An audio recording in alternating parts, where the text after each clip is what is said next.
Welcome to Star Wars, a musical journey.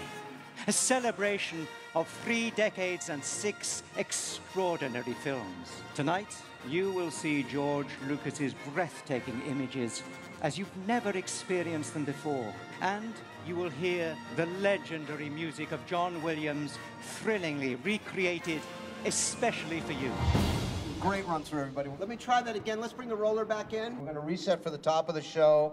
As soon as the drapes are set, we're going to run it from the top without intermission. Let's get set, because I don't want to lose any orchestra. We're going to run this thing. Just pay attention. All right, let's lose the intermission card. We ready, Dirk? Maestro. And roll it.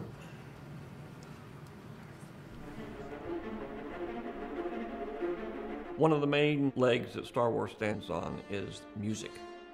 The score itself is a testament to the creativity of John Williams, who didn't just do one Star Wars theme song, which everybody remembers, oh yeah, that's Star Wars. There's about at least a dozen of them that when you play it, you say, oh, that's Star Wars.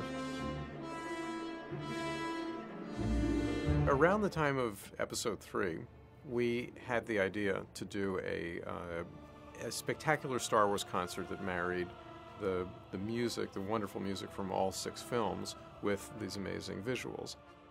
By a great coincidence, another planet came to us.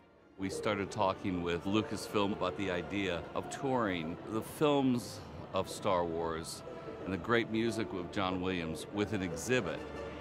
How great would it be for these incredibly recognizable symphonic pieces to be performed with the instrumentation that they were originally written for, so that people could actually see how it's done? We thought, aha, this is an interesting aligning of the planets. They understood what the whole show concept was, and producing something that was essentially a symphonic concert in a rock arena with a rock mentality. And in a very quick span of time, the deal closed. We found a venue in the O2 in London, and then the really hard work began, which was putting all of the different elements together. What is thy bidding, my master? I got a call from Lucasfilm just out of the blue, and they said, we're looking for a music video editor for a big project. And I was pretty intrigued by this. I thought, well, why would Lucasfilm be doing a music video? Do or do not. There is no try. Nothing much happens in editing. John Williams had put together 16 music selections that spanned the entire saga of Star Wars, and they needed 16 music videos. I started the following week. So I had to jump right in and really get my head around the whole Star Wars canon. The most important thing for me was the emotional impact of the music. I cut my picture very precisely, and I timed many of my shots to fall exactly at certain places. You know, I knew every little nuance of the music. Obviously, we had to bring John Williams into the picture because he is Star Wars music. We very nervously would ship off an edited piece for John's approval. I would get these comments like, on the second bar of this phrase, there's a French horn, and I'd like this next shot to land on that French horn. Invariably, he was dead on about his comments. Once you had the video and the music elements, then the challenge came of how do you translate that into an arena show.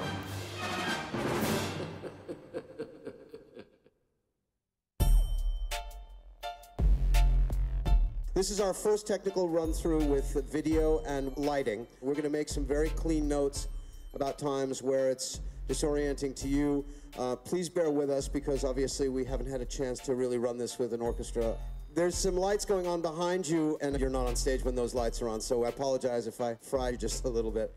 The fact that we're rehearsing on the George Lucas stage and that the original Star Wars was shot at Elstree Studios and that John Williams scored the films here in London, when you look at it, it seemed a natural choice.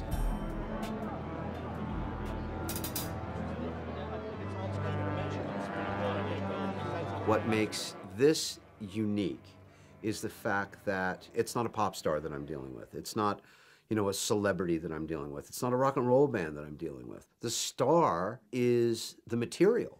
Okay, good afternoon. I hope you had a nice meal. We go back to the first act, to number 3. The films are going to be on this screen with a 100-piece orchestra and a 30-piece choir singing live to these images. How on earth do you get that many people to really nail rhythmically what's happening with the pictures? So 2 tempo changes we should maybe mark, and all the other tempo changes we will see while I'm conducting.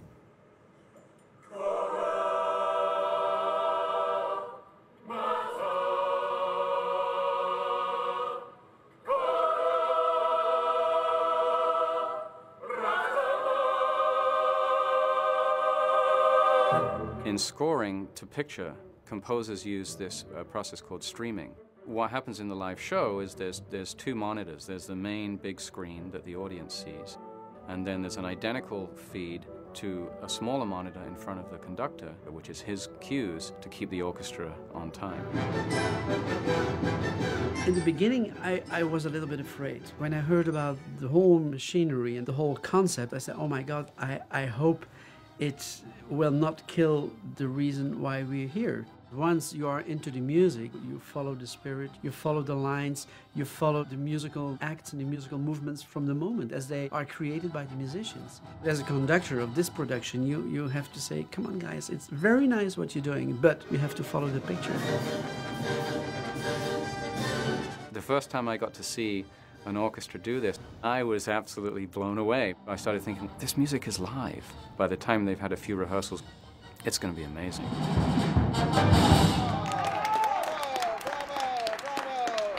I was wondering if this thing could ever be pulled off. There was a theory in my head. I knew that the technology was out there to do it, but to try and wrangle enough elements together to make it work and make it cohesive was an incredibly daunting task. Do we have that low ship rumble? A shink, shink, shink, shink, shink, stand by on house lights. Shoo, shoo, shoo.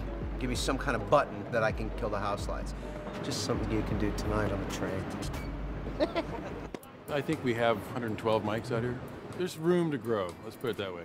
I have a 256 inputs, so I'm not even halfway. We have overhead microphones and the Star Destroyers. These do probably half the job. There's nothing up there that hasn't gotten a Star Wars touch to it. The conductor's podium that he's standing on, his stand, the faces of the orchestra platforms, with the lights and the lasers and all the elements, the audience is pulled into the universe of Star Wars rather than just watching something. Simon, we're going to test some lasers and make sure we're not going to kill anybody.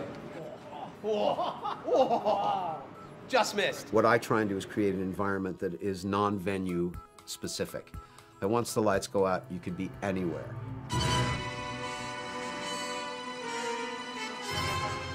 More smoke, please.